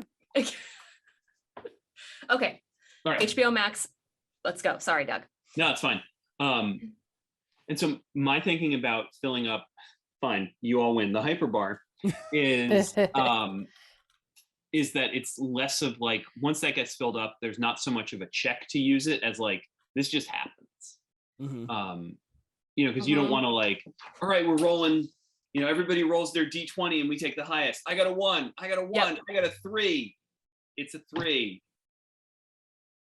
And then you built all that up, and now it deflates the table. Yep. And so I think maybe if we are going to have a check, it's a check to see like, does something incredible happen or something like absolutely fucking incredible happen? Right? Yeah. Like, do we? or is it a team roll where everybody rolls and then like highest roller wins and like sets Yeah. the stage? Yeah, I think that's good too. But I think we should make sure that even if everybody rolls a 1, it's still Yeah. Yeah. Yeah. Or if we Yeah. keep it, if we're going to keep it rules light, then it automatically happening. Mhm. Right. Either Oh, or. I do like automatically happening if that's going to be the big thing. Just like, Yeah. all right, describe how it's happening. Like it's Thematically, automatically happening as well. yeah. Makes sense to me thematically. And I think it's the thing of like, I don't know what other people are thinking, but this isn't, I don't think this is something that resets. Do we think this resets every scene? Do we think people are going to hit this every scene? Is that what we want? Or do we want it to be like, this is something that kind of like builds over time? Because that's what I was thinking. I didn't think it needs you'd to hit take it some every time. Yeah, I don't think it'd hit every combat. I think it's also like and then you have to decide like as a team to use it. Like I don't think are people thinking like right when it's full it happens, or is it like Well, if we're use it? talking, I was thinking right when it was full, it happens, but I guess. Okay. You need to trigger it, like say like, all right, we're doing the big one now. I don't know. I mean, I would say you need to use it in this combat. Like it would be Yeah. weird to like build all this energy and then be like, we're gonna save that for 2 sessions Yeah, from I now. think- I don't Yes. think that'll work. No, Yeah. we don't want people to hold on their tokens. We don't want Yeah. people to hold onto their like Yep. it happens move. Like it's going to happen.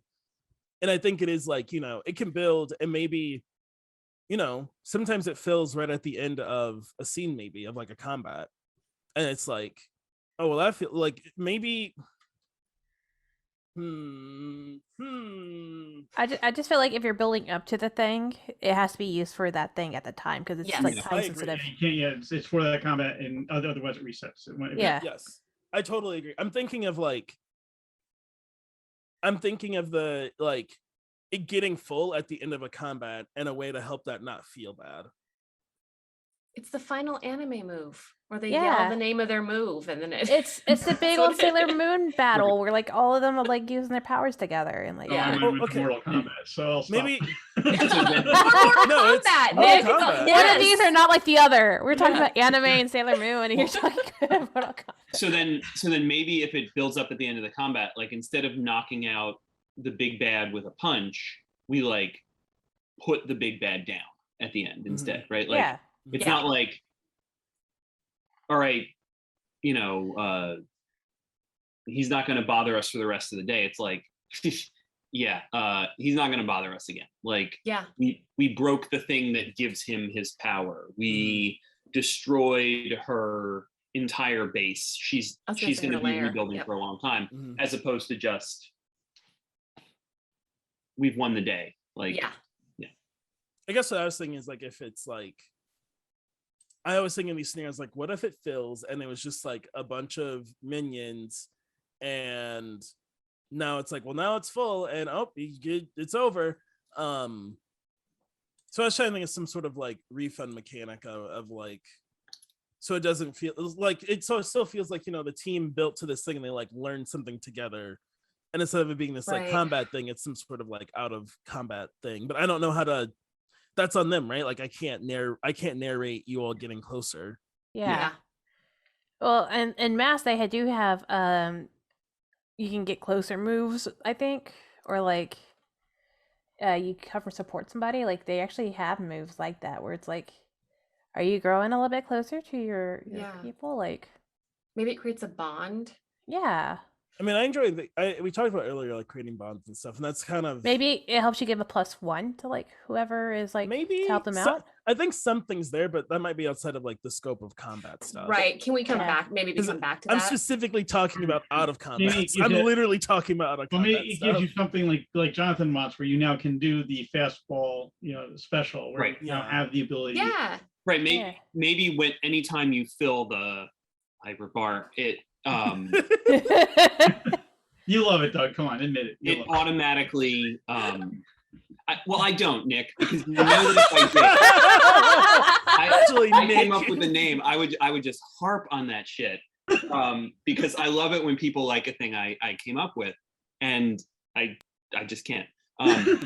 But maybe when you fill that bar up, maybe then automatically you're already getting a boost to your team's tech tree. And so even if we don't use that big KO in this battle, we still got something out of it, right? It doesn't feel like, well, that last punch was a waste.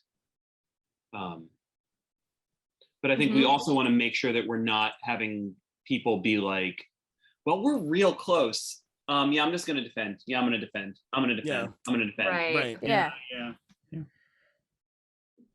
But I think what you're getting at, Austin, is that, like, for example, in Mass, they actually have like team moves that you'd like have after combat where you like try to grow closer and stuff like that, like ask Right. questions and like. Right. And I know they have that. I'm not the biggest fan of them because I don't like turning people's narrative, like feeling close to people, into dice rolls. Yeah. Which is why I didn't want to put something like that in, because I think that's These aren't like, dice rolls, so like, right. yeah, the team moves aren't. The comfort and support ones are, but like the team moves are like questions. Yeah. Okay. As I meant, the comfort support. Well, it sounds like it's forced role playing. Is that what you're saying? It's The a role comfort playing support's game, the Nick. Yeah, no, but you're forcing the issue. That's what I'm saying. I personally okay. find the comfort and support someone move for player versus player odd. It's just if it happens and like, oh hey, it's happening, might as well just give it a dice roll if anything. Like, Mhm. No, I I know, like- because it's this. I'm not here to talk about that game. So yeah, I'll yeah, stop. yeah. I like it affecting the team tech tree. Yes, I do too. Mm-hmm. It's a lot I of like T's. that. It's a lot of Team alliteration. check tree. That's how you know it's a superhero thing. The That's more how you know. alliteration you have. All the alliteration. Yeah, I'm worried we don't have enough alliteration in here. That's What? that, I think. Let's that, work on that. Let's work What? on that. What Okay, if we cool. call it the bash bar, What if Oh! the boom, or the boom bar, or the Boom bar. I The think we bam. need it- The bam bar. the bam bar? It's all caps and an exclamation point. Bam But is it- There bar. it is. Bam bar. But it's not only when you bam. It's Next also when session you- is just alliteration. What is I can't. What's the opposite of bam? How? No, that's still the same. Boom? Like it's because it's also Bash? Not bam? not bam. Hug? Gently absorb? What? Gently absorb. The gently absorb bar. I don't think that's We're it. calling it the I didn't think we could get better than hyperbar. The gently absorb bar it is. There we Gently go. absorb. It's the gab, the gift of gab. The gift of gab. Do we have anything else? Whew. Not, Okay. for, not for Really? combat. No. Not for combat. How do we feel about combat? I mean, we actually have a good foundation here. Yeah, we do. Yeah, I agree. Yeah. Uh-huh. I mean, we're gonna need to come back to it. Like you said, the grit numbers, we need to definitely take a closer look at that, but I don't think that's stream talk necessarily. Right. And the first time we play tested, this will all fall apart. I mean, Of course. Yeah, of Yeah. course it will. That's So everybody watching it has them- to. when you pick up the book and you're like, wait, they talked about a bunch of other shit that's not here. Where's my bash bar? They're looking for bash Yeah, bar. I can't stress enough like how different it'll be when you pick up a book. Right. Yeah. I'm on version 7 of a game I'm on, and we still don't think that's going to be the one that goes out. Yep. Yeah. Yeah. It's wild to be on games, and you're like, you can remember when you started and you're like, is this the same game, question mark? And it is, but it's really weird to sit back and be like, Yeah. Anyone that play tested version 1 would have no idea what I'm talking about. Yeah. Oh yeah. For me, it was I'm old enough. We play tested some of the early Magic expansions, and it was wow, devastating because if there's times where it's like, wait a minute, I thought this worked this way, and doing that in the middle of a duel with someone's not a good time to learn. Oh, guess what? It didn't work that way that I thought it did, because you had to get confused from like what the original version was versus what made the final print. Yeah. It was very destructive to my playing of the game, I found. I'm sorry, Nick. No, that's Magic. Magic's a very different game. Yeah, that's one game I will not touch. I appreciate people who do it. Yeah. I play Star Realms. Star Realms does not count. What is Star Realms? It's a two-person card game. Like it's a really cool deck. Yeah. Yeah. We should talk after. I have the app. Magic? No. All right. So the thing that I wanted to talk about last time that I forgot, but it didn't wind up impacting what we're going to talk about today anyway, was for the relationship questions, which I think would probably be a good thing for us to take a look at for next time. Oh yeah. Yeah. So this is something Spencer Stark, who was one of the co-designers on Kids on Brooms, mentioned this on Twitter, and I was like, "Hey man, I have questions." And because Spencer is awesome, we talked about it for a while. It's this idea of the action, motivation, emotion triangle, which is a big thing in screenwriting and in acting, right? So there's the old stereotype about like an actor saying, right, but like, what's my motivation? Because when you read a script, you read the action, right? You read what your character is doing. From that, you have to extrapolate, like, why are they doing this? What do they hope to get out of saying this thing? And then really good actors go then a level lower and think about what the emotion is behind what they're saying, right? So what is the emotion that motivates motivates the motivation that then produces the action? But in screenwriting, good screenwriters reverse that, right? They start with, okay, my character in this scene is feeling this, and thus wants to get this outcome, and so they do or say this, right? And that's the thing that Spencer and I talked about in terms of like the breakdown of the relationship questions. Which ones are about a thing this character does? Which one is about what motivates this character? Which ones are about how does your character feel? So just take a look at some of the relationship questions from Kids on Bikes. And this is us kind of. Are we gonna keep the positive negative track, or is this replacing it? No, this would keep this is still in that. This is leaning more towards trying to have mostly questions, especially for characters that get to emotion. Okay. Right. Like that. So like just going down the list, what did this character do for you that makes you owe them a debt you can't repay? That's an action. Right. What do you admire about this character but would never tell them? That's moving into motivation, right? Like, what is it that motivates you to not be able to reveal this to them? Or number 4 is moving into emotion. What trait about this character that they despise do you genuinely appreciate? Right? That's getting you to define this emotion for them.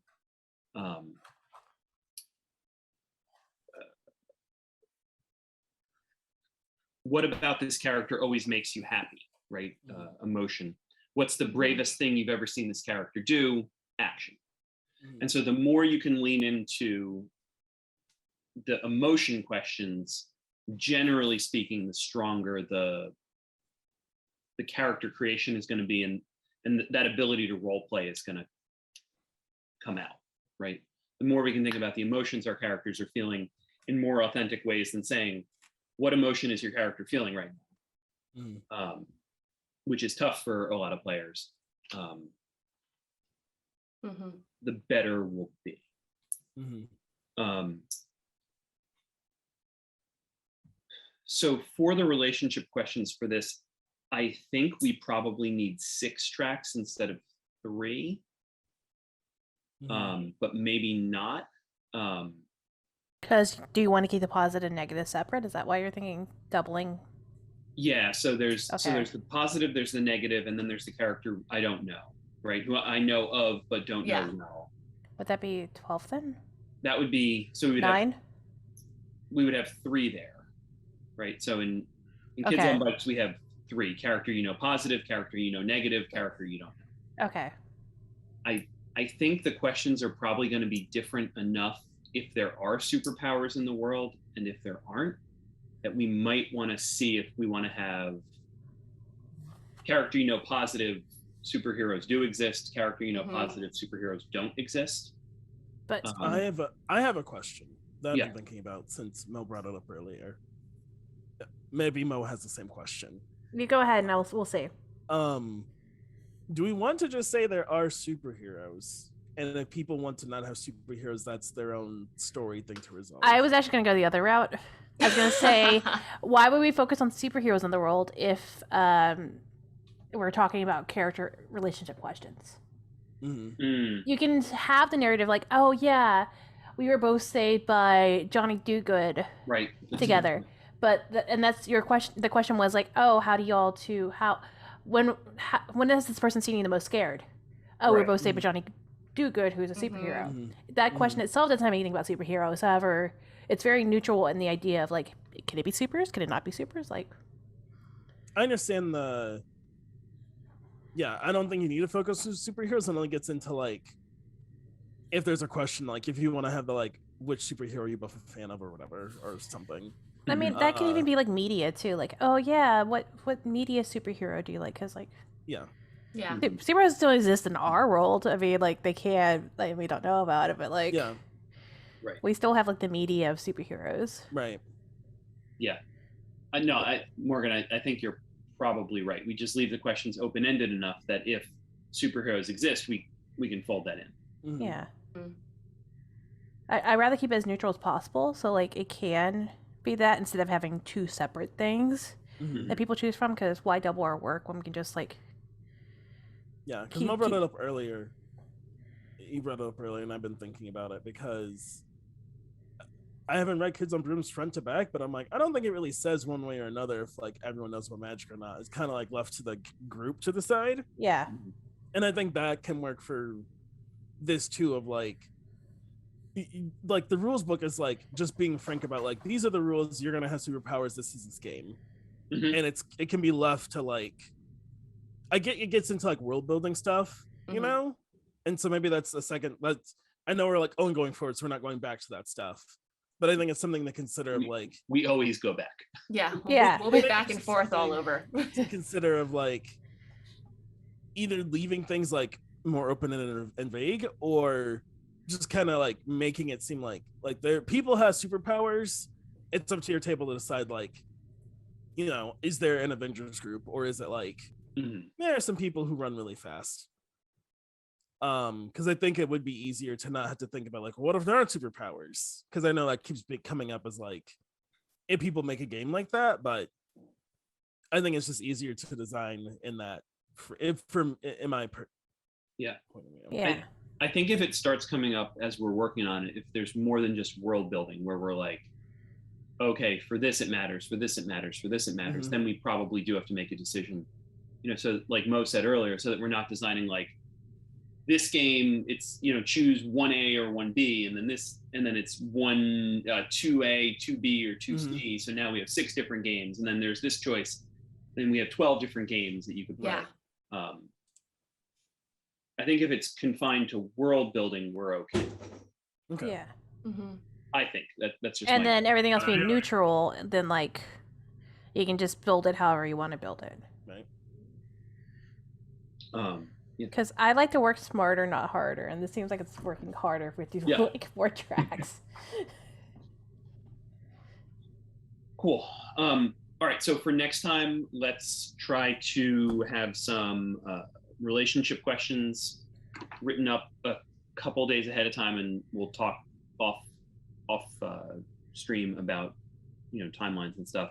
Look over other people's stuff, and then come in and talk about any ones we want to talk about. Okay. Because I think if we go through every single question, it's going to be kind of tedious for viewers. But Okay. if there's one where we're like, I like this, but kind of thing, Mhm. or this is good, let's push it further, or that kind of thing. Okay. Cool. And keep watching your shows. How's everybody's reading / watching programming going? It's going groovy for me. Rise of TMNT is awesome. Yeah, Doug, I read your Champions comics backwards out of time. I actually read the first set. I thought I read the 1 through 12, which turns out is actually the later series as opposed to the 19 through 20. So whoops. So it's fine. I've done worse. So Curse you restarting numbering. yeah. So I am, I think, halfway through season 2 of Avatar now, and then Nice. I'm almost done with season 1 with Young Justice. Nice. Good. Nice. Love it. I just finished the Appa episode where Appa goes on his long adventures. I was like, I was not signed up for these fills. mhm. How I'm dare. sorry. Oh, the tears. You think that's the it? tears. I was like, I am working right now. How dare you? Yeah. Buckle up. I have watched a couple more episodes of DC Superhero Girls. Nice. I watched the one where the League of Shadows 2-parter. I enjoyed the heck out of that one. That actually had me laughing out loud on the plane. Someone what was I laughing at? Right, yeah, they were like, this man is watching a children's cartoon and guffawing. What a committed father. And I'm like, no, this is funny. This is my show. And Penny's looking at me like, Daddy, are you okay? I'm like, I'm fine, this is funny. I'm gonna laugh. He's dancing. Yeah. All right, stars and wishes.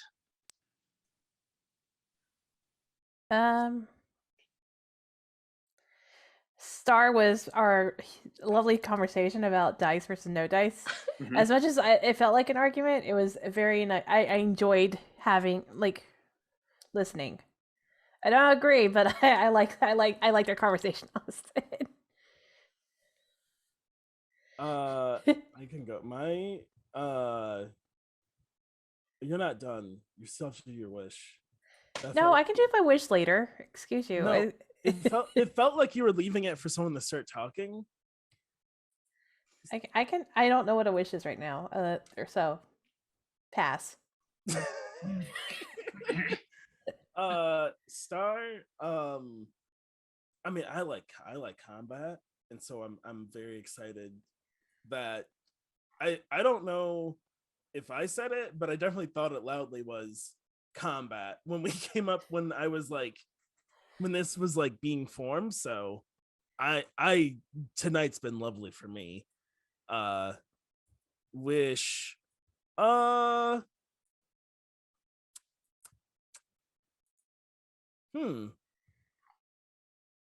looking forward to I don't know. I'm just looking forward to making more stuff. I won't be here next week. So I don't know. I wish you all have a very pleasant evening because I won't be here next week to really to wish for something. I'm excited for the next part, but I won't be here to work on it actively. Well, you will be missed, sir. Yes. If you have questions that you wanted to add to relationship pool, I guess just let us know and we can add it in. Maybe we should do a shared doc. Yeah. Star for me is the Bam Bar. No. Is I thought we do every time, but I thought especially tonight we worked really well off of each other and sort of yes and each other really nicely. But also pushed back when we thought that something was, there was a better way to do something, and I thought that was really, really productive. My wish is that might kind of sound like a cop-out, but I hope we keep this going for 2 more weeks. That kind of yes and energy. Oh, I guess I should do my wish because I didn't do it earlier. Unless Kristen, you want to go? No, go ahead. No, you go ahead. You haven't said anything yet. I'm still thinking. Actually, I was like, I was looking at Nick to see which one of us was going to go next. Oh, that's right. You haven't got it either, Nick. I'm sorry. Thinking, actually. We're just staring at each other. Playing chicken. Yeah. How long can we do this, Nick? Yeah, I think star, the yes and, as Doug said, but also I like that. I think starting last session, we started to very respectfully disagree, and we had to get there at some point, or this wouldn't be a game we were all truly invested in, right? There's no way you're going to get 6 people who have never all designed a game together and have them all agree on every point in design. We had to get there. It's being done respectfully. There's no hurt feelings that I know of, and so I think that's a big star, right? And wish. Yeah, I don't know that I have any wish. I think we've hit a good stride, so I just want to keep that going. And I wish Austin could be here next week. Yes. That's one. All right, Nick. Yeah, my star is actually is like Kristen said earlier. I thought the foundation for the combat. I thought we set up a really good foundation for a combat system, and I liked all the territory that was covered. That was really interesting. Yeah, and with Austin here, I really am just fascinated by this sort of. This is really getting into the nuts and bolts of rules mechanics that I love. But I thought the solid foundation. And I'm gonna go with Morgan and cop out on wish. I don't have any. Yes. Not alone. Not alone. Well, I'm just saying I enjoy it. Other than us keep doing our thing, I don't really have much of a wish. Fair. Yeah. Okay. Cool. Well, thanks everybody for tuning in. If you have questions, hit us up on Twitter. At Doug Lewandowski on Twitter. Just go around, do our Twitter handles real quick if people want to. Yeah. I've been Mo Morgan. You can find me at the socials at Serena Bezos. I honestly don't remember mine. That's the best answer, Nick. I love that answer. Nick, I'll find yours for you. Hold on. Hold on. It's in the Twitch chat. It's in Jay Sawyer. Yeah, it's sour, actually. Sour, thank you. Yes. Okay, I kind of figured something basic like that. I'm not super imaginative with handles. There it is. Sure.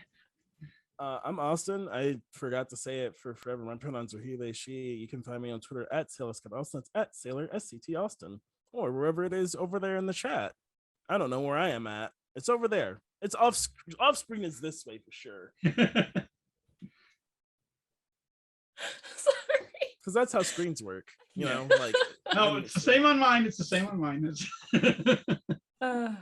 I'm Kristen. You can find me on Twitter at Kristen is no Jedi. All right. And Jonathan is on Twitter at John Gilmore. So you can find him there.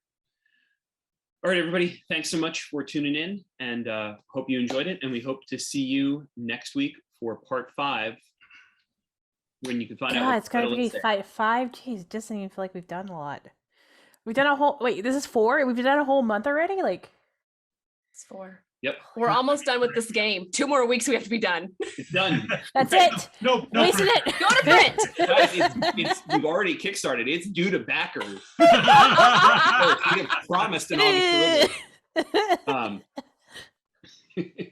God, it doesn't even feel like it's been a month, but yeah, you're right. Oh, dang. Yeah. Well, to be fair, it hasn't. It's been 3 weeks because we have like it's been 22 days. Right. Yeah. You have to look. Look. At 10 bars. Yeah. Time is weird. What is a month? What is a month? What is time? All right, everybody. Have a good night. Stay safe. Be well. Bye.